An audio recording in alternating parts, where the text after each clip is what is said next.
Good evening all of you. మన concept వచ్చేసి జలియన్ వాలీబాగ్ సంఘటన.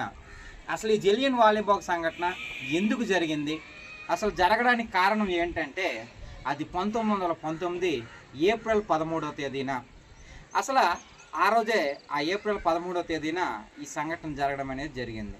అసలు జరగడానికి కారణం ఏంటంటే మరి రౌలత్ చట్టం అనేది బ్రిటిష్ వాళ్ళు భారతదేశంలో అమలు చేయడం జరుగుతుంది.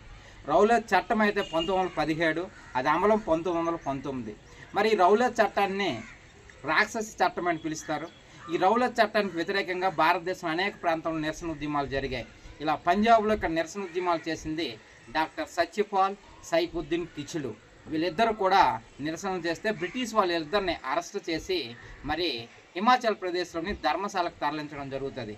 దీనికి వ్యతిరేకంగా జలియన్ వాలీబాగ్, అమృత్సర్లోని జలియన్ వాలీబాగ్ అనే ప్రదేశంలో మరి ఒక రహస్య కమిటీ మీటింగ్ జరుగుతుంటుంది. దీనిపై మరి అప్పటి సూపరింటెండెంట్ పోలీస్ జనరల్ డయ్యర్ అనేవాడు వచ్చి విచక్షణాత్మకంగా ముందస్తు హెచ్చరిక లేకుండా కాల్పులు జరపడం జరుగుతుంది. అక్కడ తొక్కిసలాట జరుగుతుంది. ఆ తొక్కిసలాటలోనే చాలామంది భారతీయులు చనిపోవడం జరుగుతుంది. ఈ సంఘటననే జలియన్ వాలీబాగ్ సంఘటన అని పిలుస్తారు. మరి ఈ సంఘటనపై బ్రిటిష్ వారు వేసిన కమిటీ ఏంటి సార్ అంటే హంటర్ కమిషన్ వేయడం జరుగుతుంది. ఈ హంటర్ కమిషన్నే గాంధీజీ వైట్ వాష్ కమిషన్ అని పిలవడం జరుగుతుంది.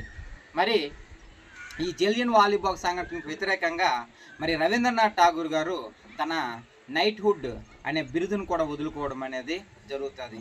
మరి ఇలాంటి వీడియోలు మరిన్ని కావాలనుకుంటే మా ఛానల్ సబ్స్క్రైబ్ చేయండి, షేర్ చేయండి, లైక్